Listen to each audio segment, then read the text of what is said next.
Hey everybody, since League of Legends Classic is right around the corner, we're gonna go over what the old lore for League of Legends was back in that day. Back in Season 3, this is before the initial lore canonic rewrite that came out with Azir, where they kind of started trying to make a more streamlined universe. This was back during the Clash of Fates era when the Summoner's Code and the summoners were still around. Now, what are the summoners? The summoners are you and me. Kind of thinking back on it now, compared to the amazing storytelling that we have in today's lore for majority of it. But back then, the Earth was part of the lore of Runeterra. The summoners were the all-powerful beings, basically God amongst men, basically. You'd have your factions like Demacia, the Noxans, the wild jungles of Kilimanjaro, and then you had the barbarians to the north with the Freljord. And basically the whole storyline kind of takes place from this old codex called the Journal of Justice, where a lot of it was kind of hodgepodge, whatever articles, but there was a loose story that could be followed, that Journal of Justice, through the separate articles. Now, initially it starts off, like I said, kind of hodgepodge, but there's a whole thing about the uniting of the tribes in the Freljord with Queen Ashe marrying Tryndamere, kind of uniting those tribes.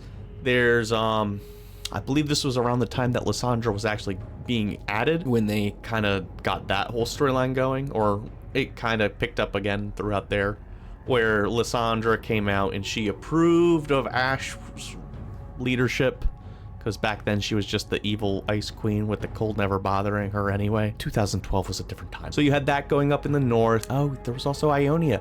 There was the whole thing with Ionia Noxus, the invasion of Ionia. You had people like Lee Sin sitting in the streets of Ionia lighting himself on fire for days. Oh my gosh. The Journal of Justice was insane.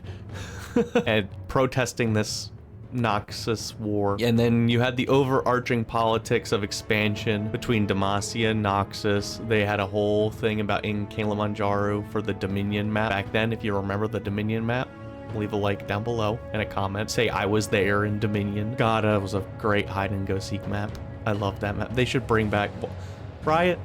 We're getting League Classic. Can we please have the Dominion map back?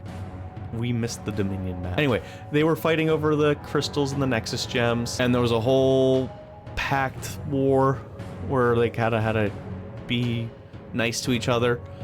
There was a whole thing. There was the old lore, the old memes about how LeBlanc was actually posing as Jarvan because Jarvan got kidnapped. That was a whole storyline. Obviously, I know I'm not reading them all verbatim. This is just kind of recollecting on it and kind of giving a loose idea of what was going on during that time. But you had Jarvan getting kidnapped.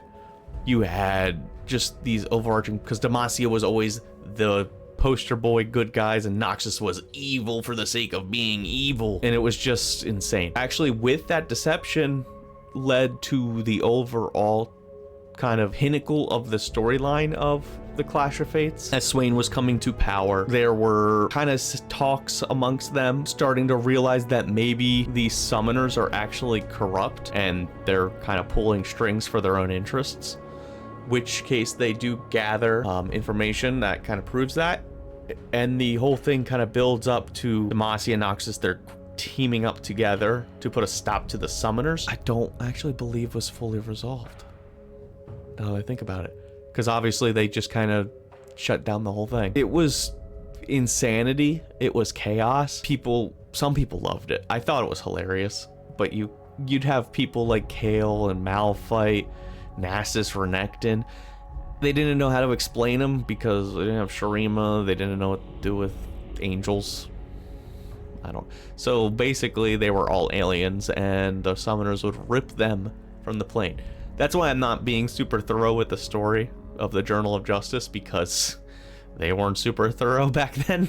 Literally, if they couldn't explain how a champion came to be, they were, oh, they're an alien from another planet, we ripped them. Because, you know, to usually qualify to go fight for the Summoner's Rift and the League of Legends, that was a big thing. They wanted to go fight for the League of Legends to settle civil disputes, like settle things civilly between countries, and they would go fight on the Rift, and that would decide all political issues, would be decided on the Rift. That's like the Noxus Ionia invasion. That whole dispute was settled on the Rift. It was just a different time where players kind of impacted the lore, but famously, at least you weren't Bob Nashinago dating Nidalee. That was truly something. I'll see you guys later.